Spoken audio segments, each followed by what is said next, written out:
The strangest thing about my story is that it begins with a cup of coffee. It was a Tuesday, I think.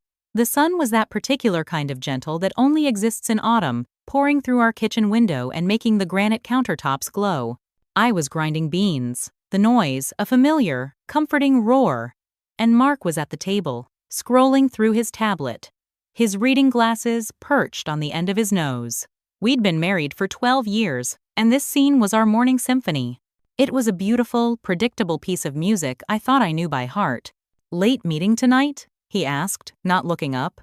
"Just the usual," I said, my voice a little too bright, a little too rehearsed. "Might run errands after, beat the weekend crowd." He simply nodded, taking a sip of the coffee I placed before him. "Sounds good, honey. Don't work too hard." That was it. That was the moment the first domino fell, though I wouldn't hear the clatter for months. I remember looking at him, really looking, and feeling a pang of something that was equal parts guilt and pity. He seemed so ordinary. His hair was thinning a little. His tie was a conservative blue, and his whole world seemed to be contained within the walls of our suburban home and his architectural firm. I, on the other hand, felt like I was bursting with a secret life. His quiet stability, the very thing I'd once loved, now felt like a cage. His name was Liam. He worked in the graphic design department at my office. Where Mark was solid oak, Liam was flowing water, all easy laughter, creative ideas, and intense, flattering attention. He made me feel seen in a way I hadn't in years. Our affair wasn't a torrid, passionate explosion. It was a slow, quiet drift. It started with long lunches, then after-work drinks that stretched into hours, then stolen afternoons in a bland, anonymous hotel room downtown. It wasn't about the physical act, not really. It was about the conversation, the feeling of being fascinating again. I told myself I wasn't hurting anyone. Mark was oblivious, buried in his blueprints and sports highlights. Our marriage had become a comfortable partnership, a well-managed household. Liam made me feel like a woman, not just a wife. But the guilt was a constant, low-grade hum in the background of my life. I became a better wife, ironically. I cooked Mark's favorite meals more often. I was more attentive, asking about his projects, listening to his stories with an almost manic focus. It was my way of balancing the scales. He never suspected a thing. He'd kiss me goodbye in the morning, and I'd feel his trust like a physical weight. Sometimes, I'd catch him looking at me with a soft, fond expression, and I'd quickly look away, my heart hammering against my ribs. The first crack appeared about 4 months in. I came home one evening after seeing Liam. I'd been careful, as always. A different perfume in my bag. Paid for in cash. I walked into our bedroom, and Mark was sitting on the edge of the bed, holding one of my earrings. It was a simple silver stud. "Found this in the car," he said, his voice neutral. "On the passenger seat. You must have lost it this morning." My blood ran cold. I had worn those earrings to the hotel. I never wore jewelry with Liam, except that day. I'd taken them off in his car, fumbling with them nervously. I must have dropped one. I must have... I stammered, my face heating. "Thanks." He handed it to me, his fingers brushing my palm. His touch was warm, but his eyes, they held a strange, unreadable depth for just a second before it was gone, replaced by his usual calm demeanor. "You should be more careful with these. They were a gift." That was the first time I felt a prickle of unease. It was so small, so insignificant, but it felt like a warning shot across the bow of my secret life. Then, small things started to happen. My favorite lipstick, the one I only wore for Liam, went missing. I tore my purse apart, searched the entire house, and it was just gone. Mark helped me look, his expression one of genuine concern. A week later, it reappeared in the very first place I had looked, at the bottom of my handbag. I wrote it off as stress, as my own carelessness. The emails started next, not threatening ones, just odd. I'd get a notification for a reservation at a restaurant I'd never heard of, or a confirmation for a weekend getaway to a cabin I hadn't booked. When I'd call to cancel, confused, the customer service reps would say the bookings had been made from my email account. I changed my password, convinced my account had been hacked. Mark was sympathetic. "The world is full of weirdos, Julia," he'd say, shaking his head. "Just be careful." The most unsettling incident happened one Saturday. Mark was out playing golf, and I was home alone, nursing a quiet anxiety. The doorbell rang. It was a delivery man with a huge, beautiful bouquet of white lilies. My heart leapt into my throat. Liam knew they were my favorite. This was too bold, too dangerous. My hands trembled as I took the vase, searching for a card. There was none. I texted Liam, my fingers flying across the screen. "Did you send flowers?" "You can't do that." His reply was almost instantaneous. "What? No. Of course not. Are you crazy?" I stood in the hallway, staring at the innocent, fragrant blooms. They felt like an accusation. Who had sent them? Later, when Mark came home, he noticed them immediately. "Wow, those are beautiful," he said, leaning in to smell them. "Who are they from?" I don't know," I said, my voice thin. "No card." He gave me a slow, sweet smile. "A secret admirer? Well, their taste is excellent. They suit you." He kissed my forehead and walked upstairs to shower. I felt a chill that had nothing to do with the air conditioning. The look in his eyes? It wasn't jealousy. It was something else. Something knowing. The affair with Liam began to fray. The stolen moments were now tinged with my growing paranoia. I was jumpy, constantly looking over my shoulder. Liam grew frustrated with me. "You're not present anymore, Julia," he said during one of our last meetings. "You're a million miles away." He was right. I was. I was back in my own house, trying to decipher the cryptic, unsettling patterns that were weaving themselves around me. The final straw, the moment the entire illusion shattered, came on a night I will never forget. I had told Mark I was attending a work conference in the city, a full-day event with a dinner afterward. It was a lie, of course. Liam and I had planned a full 24 hours together, a rare and risky treat. We'd checked into a nice hotel, one far from our usual haunt. For a few hours, I managed to push the unease away. We ordered room service, talked, and for a little while, I felt that old thrill. Then, around 10 o'clock, my phone buzzed. It was a text from Mark. My heart stopped. "Hope the conference is going well, honey," it read. "You left your presentation notes on the kitchen counter. The ones you spent all week on. Looks important. Do you want me to scan and email them to you?" The room tilted. I never left notes behind. I was meticulous. And I hadn't prepared any notes for a conference that didn't exist. A cold, sickening dread began to pool in my stomach. "No, it's okay," I typed back, my fingers clumsy. "I have it all on my laptop. Thanks, though." "Are you sure?" he replied a moment later.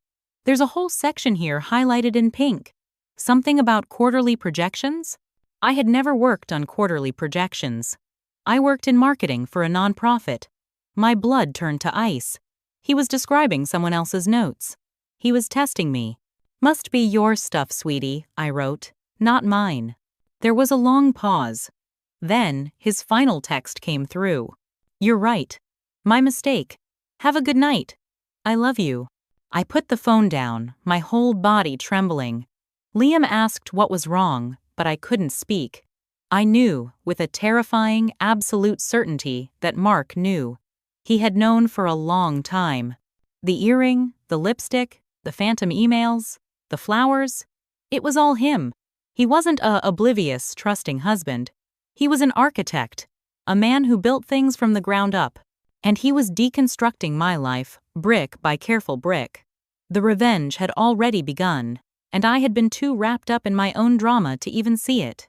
The hunter had become the hunted, and I was only just realizing I was prey. The silence after that text was the loudest sound I had ever heard. I told Liam I wasn't feeling well, a pathetic understatement that barely scratched the surface of the seismic shift happening inside me. I left the hotel, the opulent room feeling suddenly cheap and sordid. The drive home was a blur of streetlights and swirling, panicked thoughts. Every set of headlights in my rearview mirror felt like his eyes watching me. He knew. The simple, terrifying truth of it echoed in my skull. Mark knew. I walked into our house, expecting a confrontation. I expected yelling, tears, slammed doors. I was braced for a storm. Instead, I found calm. The house was quiet and clean. Mark was in his study, the soft blue light of his computer monitor illuminating his face. He looked up as I entered the hallway, his expression unreadable. "You're home early," he said, his voice even devoid of accusation. "How was the conference?" The word hung in the air between us, a loaded grenade with the pin already pulled. I couldn't speak. I just stood there, my purse dangling from my limp hand, feeling like a stranger in my own home. "It was fine," I managed to whisper. He nodded slowly, then turned back to his screen. "Good. I'm glad." That was it. He didn't ask why I was home hours before I said I would be. He didn't question my obviously distressed state. The normalcy was a weapon, and he wielded it with devastating precision. I went upstairs, my legs weak, and crawled into bed, still in my clothes. I lay there in the dark, listening to the familiar sounds of the house, the hum of the refrigerator, the creak of the floorboards as Mark moved around downstairs. They were the same sounds I'd heard for 12 years, but now they felt alien and threatening. The next day, and the days that followed, were a masterclass in psychological warfare. Mark was perfect. He was attentive, helpful, and kind. He made coffee in the morning. He asked about my day. He remembered to pick up my dry cleaning, but it was all performed with a subtle, chilling distance, like an actor playing the part of a perfect husband. His eyes, when they met mine, held a new, flat quality. There was no warmth in them, no love, but also no anger. It was the look a scientist might give a specimen under a glass slide. My affair with Liam withered and died within a week. The thrill was gone, replaced by a pervasive, gut-wrenching fear. Every interaction with Liam felt tainted, dangerous. I ended it over a rushed, tense phone call, giving him a lame excuse about the guilt being too much. He was angry, calling me a coward. But I didn't care. I was too busy trying to navigate the minefield my life had become. I started noticing more things. Small, almost imperceptible changes. The books on our shelf were rearranged. My favorite mug, the one with the chipped handle, disappeared and was replaced by a new, pristine one. He'd play music I didn't like, claiming he'd developed a new taste for classical composers. He was slowly, methodically, erasing my presence from our shared life, remolding our environment into something I no longer recognized. I felt like a ghost haunting my own marriage. The real terror began when the outside world got involved. We attended a backyard barbecue at his colleague's house. It was a scene of suburban bliss, children laughing, the smell of grilled meat, the clinking of beer bottles. I was clinging to Mark's arm, playing the part of the happy wife. A smile plastered on my face that felt like it might crack at any moment. Mark was engaged in a conversation with a group of guys about golf. I was talking with Sarah, the colleague's wife, making idle chatter about gardening. Then, Mark's voice cut through the noise, clear and casual. "Yeah, Julia's been so busy with work lately she's never home." I tell her, "Honey, you're going to burn out. All those late nights and, well, all the extra hours. I hardly see her anymore." He said it with a fond, exasperated smile, and the other men chuckled sympathetically. But his words were daggers. He was painting a picture, laying the groundwork. He was telling them, and everyone who would listen, that I was distant, that I was never home. He was preparing the soil for the narrative he was building. Sarah gave me a slightly puzzled look. "I thought you worked standard hours at the nonprofit?" Before I could answer, Mark laughed, a warm, genuine sound. "Oh, she does. But you know Julia. Always a project on the go. She's a whirlwind." He slipped his arm around my waist and pulled me close, his grip firm, almost possessive. It wasn't a hug. It was a cage. He kissed my temple, and I felt a shiver of pure revulsion mixed with fear. To everyone else, we were the picture of a loving, slightly quirky couple. To me, it was a public display of my imprisonment. A few days later, my mother called. "Julia, is everything all right with you and Mark?" she asked, her voice laced with concern. "Of course, Mom." "Why?" My heart started to hammer. "Well, I ran into him at the hardware store yesterday. He was so quiet, seemed a little down. I asked how you were, and he just said, 'Oh, you know Julia. She's got her own life these days.'" He said it with such a sad little smile. It just worried me. I felt the walls closing in. He wasn't just manipulating me. He was manipulating my world, my support system. He was isolating me, making me look like the villain, the neglectful, distracted wife, while he played the role of the long-suffering, devoted husband. I tried to talk to him about it that night, my voice trembling with a mixture of fear and fury. "Why are you telling people I'm never home? Why did you say that to my mother?" He looked up from his book, his expression one of innocent confusion. "Say what? I just said you were busy." "You are busy, Julia, aren't you?" He tilted his head, his eyes boring into mine. "You have been very preoccupied lately." The unspoken words hung in the air. "I know what you've been doing." I had no defense. I couldn't accuse him of anything concrete. He hadn't yelled, he hadn't threatened. He had simply held up a mirror, and the reflection was of my own making. I was being condemned not by his accusations, but by my own guilt, which he was expertly curating and displaying for all to see. The final piece of his revenge, the one that showed me the true depth of his planning, came on a Saturday morning. We were having a garage sale, his idea. He said it was time to declutter. I agreed, desperate for any semblance of normalcy. As people sifted through our old junk, I felt a small sense of relief. It was a mundane, ordinary task.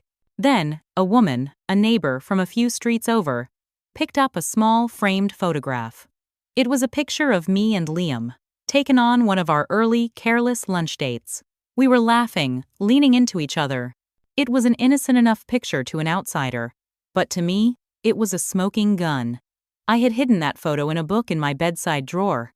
How had it gotten here? In a box of old kitchenware. My blood ran cold. I looked at Mark. He was across the driveway, helping a man load an old chair into a truck.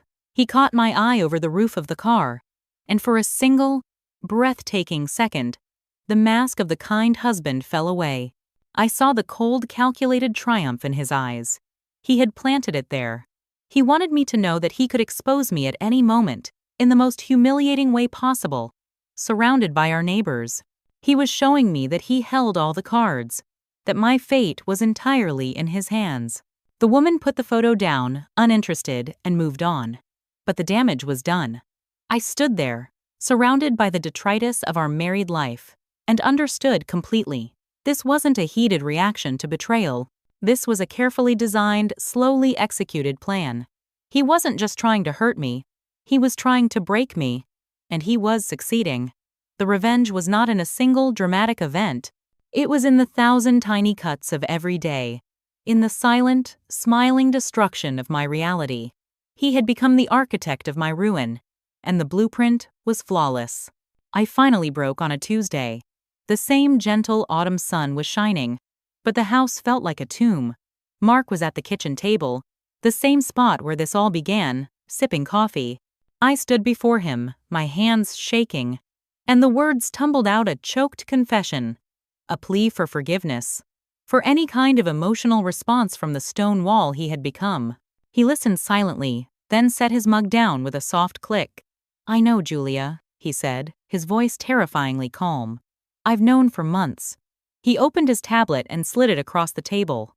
On the screen was a digital file, meticulously organized.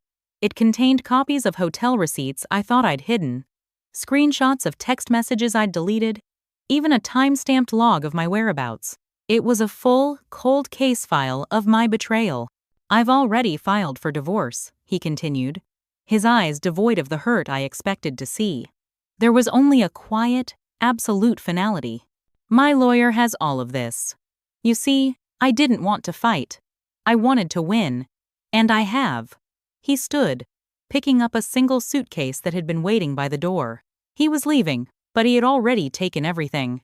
The house, our friends, my dignity, it was all part of his design.